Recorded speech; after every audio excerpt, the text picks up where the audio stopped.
इस वीडियो में मैं आपको जक्स्टापोजिशन का कंसेप्ट इजी वे में विद एग्जांपल्स बताऊंगी। तो ये एक लिटरेरी टर्म है जिसमें दिखाया ये जाता है कि दो चीज़ें जो हैं उनमें कंपैरिजन या कंट्रास्ट करके दिखाया जाता है। यानी कि राइटर ने दिखाना होता है कि दो चीज़ें ये जो हैं दोनों एक दूसरे से किस तरह से अपोजिट हैं और किस तरह से सिमिलर हैं। अब राइटर ने इनको साइड बाय साइड इसलिए यूज़ करता है ताकि वो इनकी डिफरेंस को हाईलाइट कर सके। अब ये जो डाइवर्जेंट एलिमेंट्स होते हैं इसमें लोग भी हो सकते हैं, कोई आइडियाज़ के बारे में मतलब कंपैरिजन दिखाया जा सकता है, कोई चीज़ किसी चीज़ के बारे में, किसी प्लेस के बारे में, किसी बिहेवियर के बारे में या किसी भी करैक्टरिस्टिक्स को डिस्क्राइब करने के लिए जक्स्टापोजिशन का यूज़ किया जाता है। आपके सामने कुछ कॉमन एग्जांपल्स हैं, जैसे कि लिखा हुआ है light and darkness.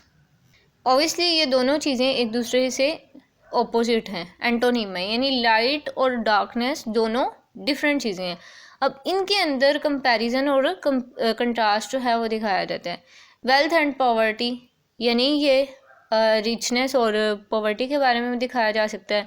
Beauty and अंगली के बारे में, इसके अलावा मैन और फीमेल के बारे में, और साथ ही साथ मॉडर्न या एंटीक्वेटेड के बारे में, वार्म या कोल्ड के बारे में, गुड या ईवल के बारे में। ये सारी एग्जांपल्स होती हैं जक्स्टापोजिशन की, जो कि आपको लिटरेचर में मिलेंगी।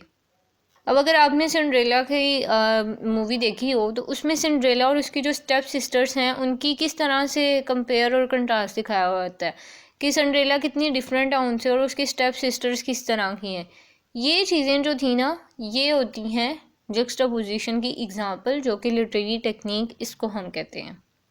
अब इसमें कंपेयर और कंट्रास्ट किस लिए दिखाया जाता है? समटाइम आप ये भी कह सकते हैं कि राइटर ने ये चीज़ इसलिए यूज़ की है ताकि वो दिखा सके कि क्या चीज़ बेटर है और क्या चीज़ गलत है।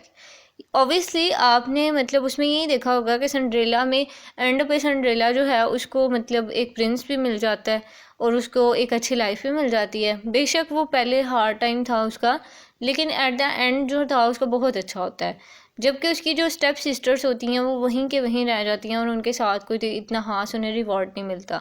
तो ये उसने ना गुड और बैड में कंपैरिजन करके दिखाया है कि जो भी मतलब गुड चीज़ होगी उसका एंड पे रिवॉर्ड अच्छा ही मिलेगा। यहाँ पे आपको एक लेसन दिखाया है। तो ये चीज़ें कंपेयर और कंट्रास्ट करके ना इंसान को एक लेसन भी दिया जा सकता है, मोरल लेसन।